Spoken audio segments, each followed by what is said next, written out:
Casey Mears, second at Daytona, seventh here in California. Started the year by winning the Rolex 24 Hours of Daytona. What a dream season he's having so far. And that consistency and just being there every week, that really is big for this early in the year. Get those points, get yourself established in the top 25, be around for the chase.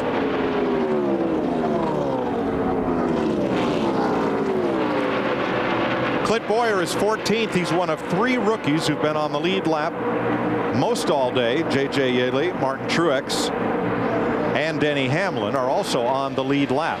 They're all racing each other. All 3 of them right there together. And remember, Denny Hamlin here, you see where our rookies are running right now. Denny Hamlin, an 11 car on a green flag pit stop, spun trying to get on the pit road. And here he's still on the lead lap in the top 15.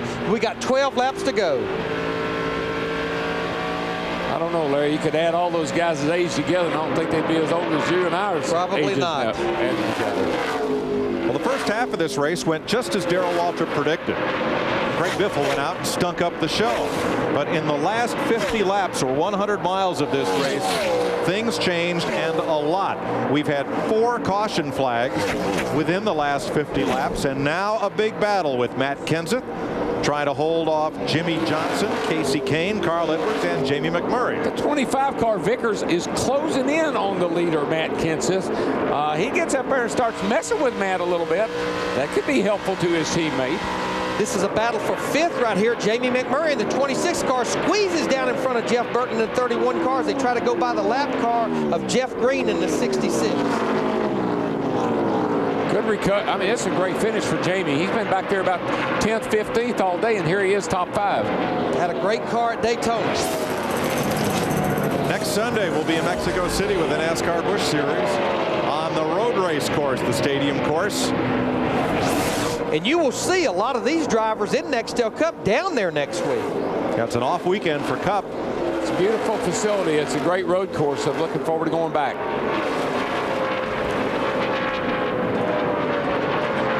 Jimmy Johnson fastest on that lap, but only by 2/100ths of a second quicker than Matt Kenseth. And with only 10 laps to go, 1.5 seconds is a long way away. Still not sure that 25 should be able to get up there behind that 17. I tell you, that could create a little distraction for him and give Jimmy Johnson a chance to catch up. And you know, when I look at Jimmy Johnson in the 48 car running in second place, remember he's working without his crew chief, Chad Knaus, who was suspended for 4 races after the qualifying infraction at Daytona, working with Darian Grubb. You said it in the pre-race, Darrell.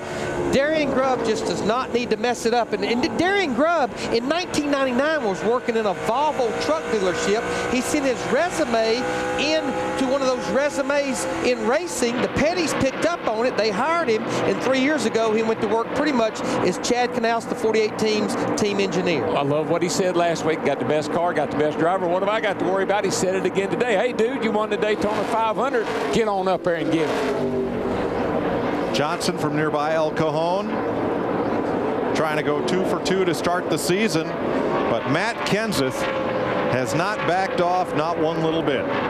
Casey Kane from Enumclaw, Washington, pretty stable. Trying to close. Pretty stable at the front right now. Nobody's really making any headway. Nobody's gaining. Nobody's losing all that much. Carl Edwards rebounding from Daytona, running a solid 4th. Really rebounding. Finished dead last in the Daytona 500. Finished on top of Kyle Petty's car. And Jamie McMurray in only his second race for Roush Racing, 7 seconds back in the top 5, though there's Jeff Burton trying to take that spot away before the checkers wave. Been pretty solid all weekend here at Fontana.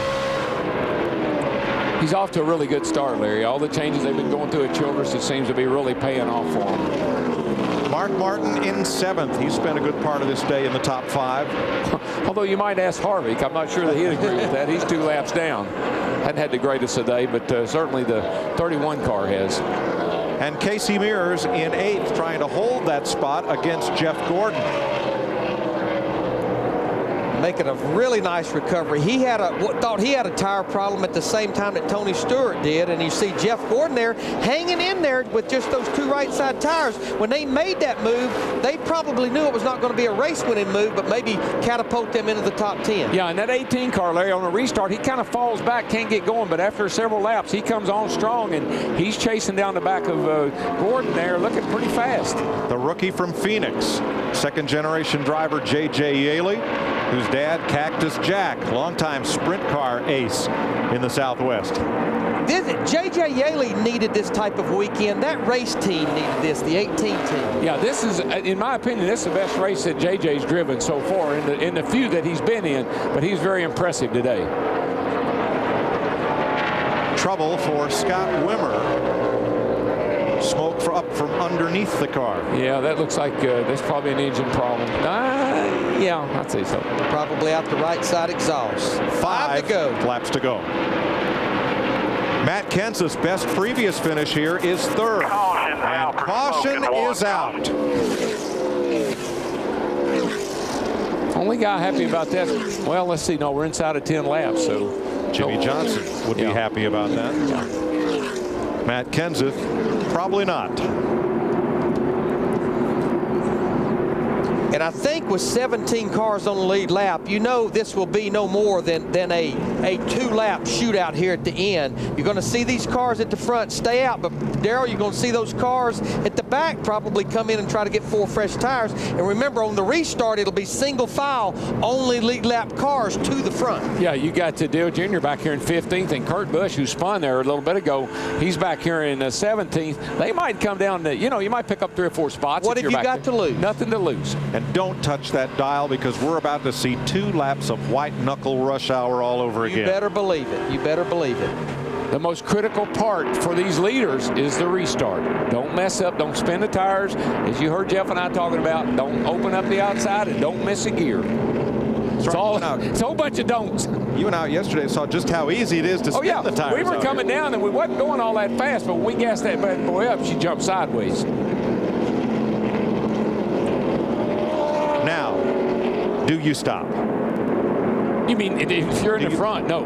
I think we'll see a little cat and mouse here, maybe a little faking out. I don't think so. I mean, it's pretty much a no-brainer here, if you ask me. Well, Matt Kenseth's crew was up on the wall, but it was just a feint. He stays out. So does Jimmy Johnson and Casey Kane. They stay on the racetrack along with Carl Edwards, Jeff Burton, Jamie McMurray, Mark Martin, Casey Mears, Jeff Gordon, and J.J. Yaley. But as we predicted, there comes Clint Boyer, Kyle Busch, Martin Truex Jr., Denny Hamlin, Dale Earnhardt Jr., Dale Jarrett, Kurt Busch, all these cars on the lead lap. They're going to get those 4 fresh tires. But as we mentioned, they're at the back of the pack. Oh, yeah. They're having their own little race. So they're racing themselves. Not only will we have the white knuckle opportunity of a regular restart, but you're going to have the haves and the have-nots. The fresh tires against the worn tires for 2 laps. Well, who just went, uh-oh, is probably like Jeff Gordon and J.J. Yaley, because these cars with fresh tires are going to be right on their rear bumper, and they stayed out. Steve? Mike, interesting game of cat and mouse on the radio. Now, these teams know that other teams monitor their communications. When the caution came out, crew chief Robbie Reiser told Matt Kenseth, all right, let's go ahead and get 4 tires. Matt said, okay, sure. Robbie said, you know what you're doing? I do. And they stayed out. Yeah. Telling everybody else, do what I say, not what I do.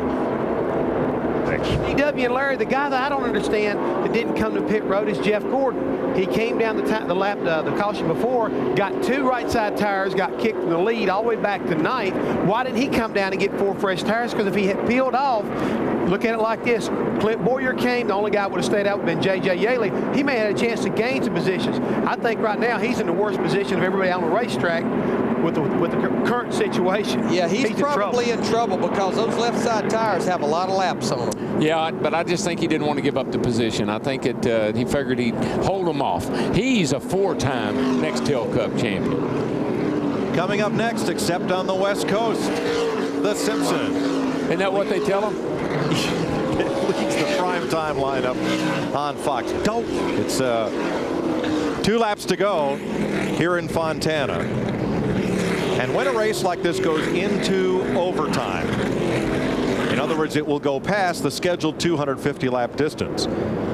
NASCAR gives one opportunity for the cars to complete the race under a green flag, then white flag, then checkered flag finish. Should the caution come out after the green flag waves, the race is over.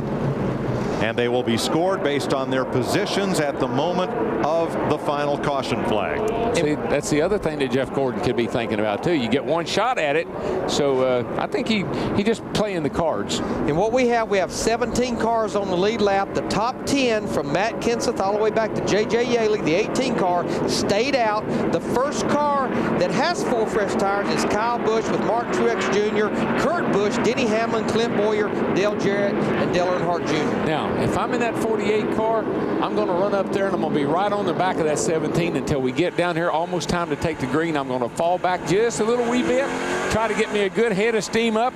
Maybe, just maybe, I can drive under him going in turn 1 and take the lead. I would say if he's going to do it, he needs to do it early. And if you're Matt Kenseth, you've got to drive 2 time trial laps, make no mistakes, and make that car as wide as possible. Oh, yeah.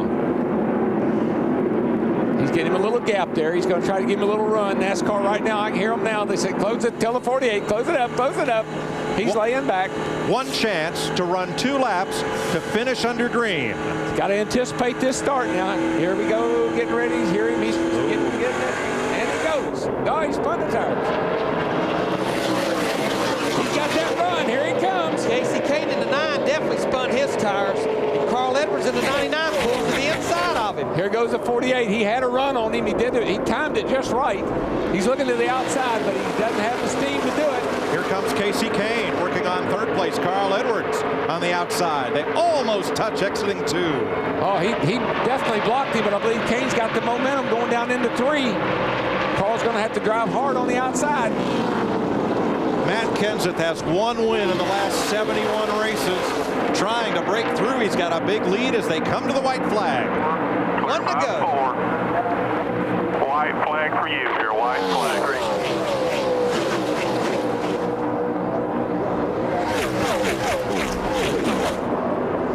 Here comes Carl Edwards in the 99 on the high side, trying to get that 2nd spot away from Jimmy Johnson in the 48. He got a heck of a run down here in 3 and 4 on the top, but he lost a little bit of ground that time off of 2. You watch him down here in turn 3, though. He's going to take it hard to the outside.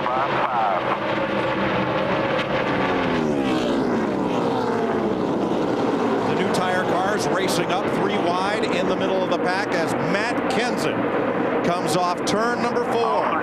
Ahead of Jimmy Johnson, and Kenseth wins the Auto Club 500. Man, they're coming across. 5 wide on the apron. And the most amazing thing about it is they all made it. They did. You see Kyle Busch finishes 10th in the 5 car with those 4 first tires. Matt Kenseth started 31st today.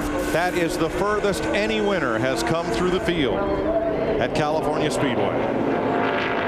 Well, he just had a miserable qualifying lap. Thing was so bad loose he couldn't drive it, but once they got in the race, it obviously had the 2nd best car next to Biffle anyway. Let's show you the battle mid-pack of the drivers who got tires on that final stop versus those who did not. You got to watch this. This is amazing. They just watch.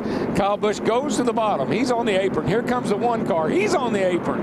Now, this is a battle for position right there. Oh, yeah. Positions. A big weekend for car owner Jack Roush. Mark Martin wins Friday. Greg Biffle wins Saturday. Matt Kenseth wins Sunday. The first time since 2001 that one car owner has won 3 races in 1 weekend in all of NASCAR's top 3 series at the same speedway. It's the 11th career Nextel Cup victory for the driver from Cambridge Junction, Wisconsin, Matt Kenseth.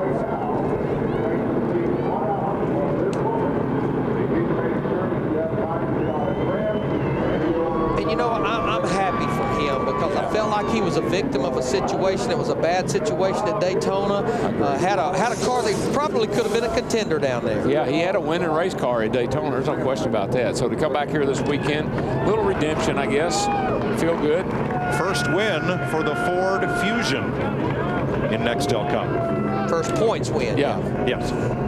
38 car won the qualifying race, so 150 at Daytona. But this is the first NASCAR or Nextel Cup win, points race.